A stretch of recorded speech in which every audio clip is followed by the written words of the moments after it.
spent weeks reverse engineering MadHappy's entire marketing strategy, and I found one move they made that flipped their brand from just another startup to a global phenomenon. Now, when I first started digging into MadHappy's brand, I thought I was just analyzing another trendy streetwear label, but the deeper I went, the more I realized MadHappy isn't just selling clothes at all, they're actually selling belonging. And that single insight explains how they built one of the most emotionally powerful clothing brands of the decade. So I'm gonna break down why this works, a takeaway from you, and towards the end of the video, I'm gonna give you some homework. I'm gonna give you 3 things that, sure, you may not be able to execute at the level of MadHappy, but you'll be able to execute locally within your own brand to start making some of these moves. So from launch, MadHappy wasn't just about hoodies with a logo. Their founding idea is a brand for optimists, dealing with the tensions between feeling mad and being happy and all the in-between that goes. So they built around mental health awareness, inclusivity, and a safe space for their audience. That purpose becomes the emotional hook that gives that brand just a deeper meaning than just a fashion trend.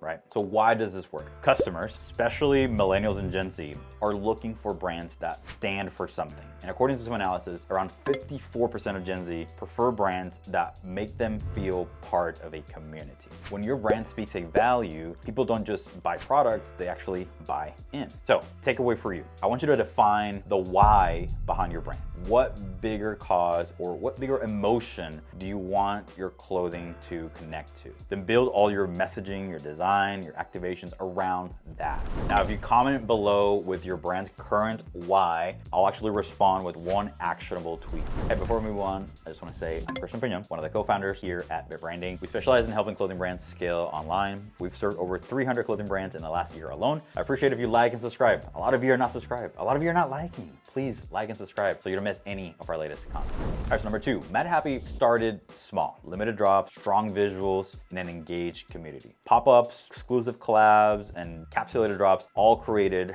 urgency. Their product strategy: start with hoodies and tees, offer high quality, and then expand. They also have collabs spanning fashion, lifestyle, and mental health organizations. Actually gave them cultural relevance. I think a lot of people don't think about this, but when you think about brand, a lot of times brand is association, right? Is who does your brand associate with?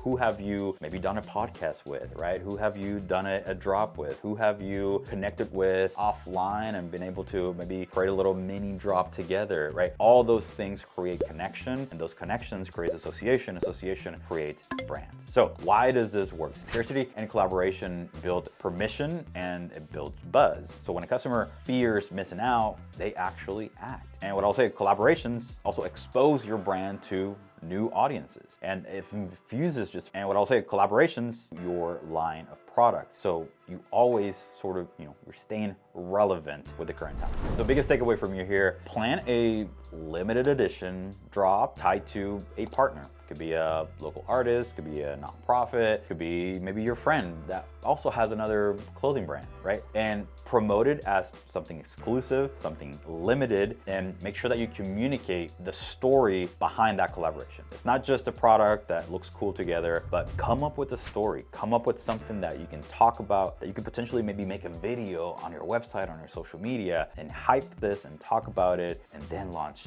the products. At the same time, you also want to maintain your always available items, for stability while you're dropping some of these exciting pieces sporadically. Number 3, although they are rooted online, MadHappy leaned heavily into real life touch points. We're talking about pop-ups, experiential events, physical stores. These aren't just storefronts, there are community hubs. For example, pop-ups with meditation workshops, right? Panel discussions, etc. Why does this work? In this age of, I would say, digital or maybe even AI fatigue, you will see this more and more. A real world experience is truly going to stand out, and standing out now, and in the near future it's going to be even more because of the flood of information and AI content that is just all over our social media platforms. So this is going to work because it's going to reinforce authenticity. It's going to give brands something to share. It's going to give that social buzz. Physical presence also builds trust.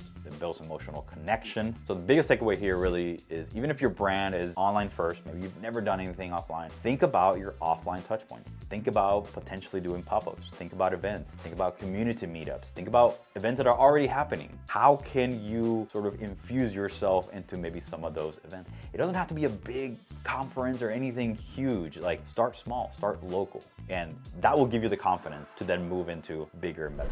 So MadHappy doesn't just drop lookbooks. They created the local Optimist. It's a content hub, it's mental health resources, blog interviews, it's social posts with purpose. They've also optimized their email strategy. Subject lines around 24 characters, strong deliverability, using Klaviyo as their stack. Now, why does this work? When you give value beyond the product, we're talking about stories, authenticity, actual help, things that move the needle, right, in that emotional, deeper level, you're actually building deeper engagement and trust. And obviously, emails and content, it just becomes revenue tools, not just promotional blasts. So the biggest takeaway here really is to map out a content calendar that mixes product drops. I think a lot of times when we hear content calendars or maybe clothing brand calendars, right, we think exclusively on product drops or collections that we're doing. But how can you mix in stories in there, right? And how can you potentially mix in stories with collections and create just a better overall look of your brand? And it will give you just so much more, I say ammunition, but it will give you so much more content, so much more emphasis and breadth and depth to your brand than just releasing products. That's it.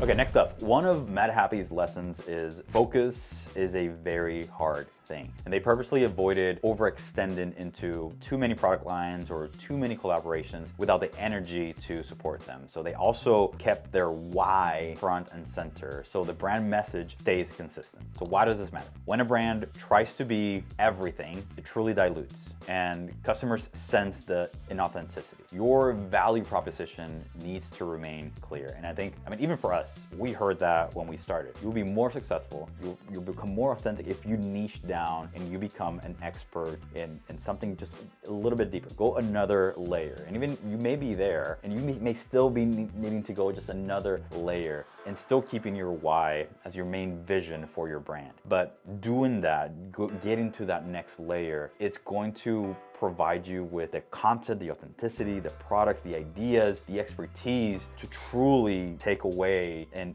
sort of carve your own path, where you really don't want to necessarily follow anyone. And even if you do, again, think about how can you still deviate from that and go deeper into a niche. So biggest takeaway here really, before launching product or doing a collaboration or creating content or creating any stories for your brands, like you want to ask, does this fit our brand's reason for being? Do we have the capacity and the infrastructure to deliver well? The answer is maybe. Then maintain your core identity tightly, maintain your products. And I'm actually reading Who Not How. So a lot of times it may be that you are ready and you don't know how to do it, but you just need to find the person who does know how to do it. All right, so as promised, these are 3 just immediate action items that you can implement for your brand. 1, choose a brand purpose, theme, self-expression, community, sustainability. I mean, options here are endless, and craft a story around it with your next drop. Number 2, I want you to plan a micro event or maybe even a collaboration. Again, local artists, maybe nonprofit that's relevant to your brand purpose,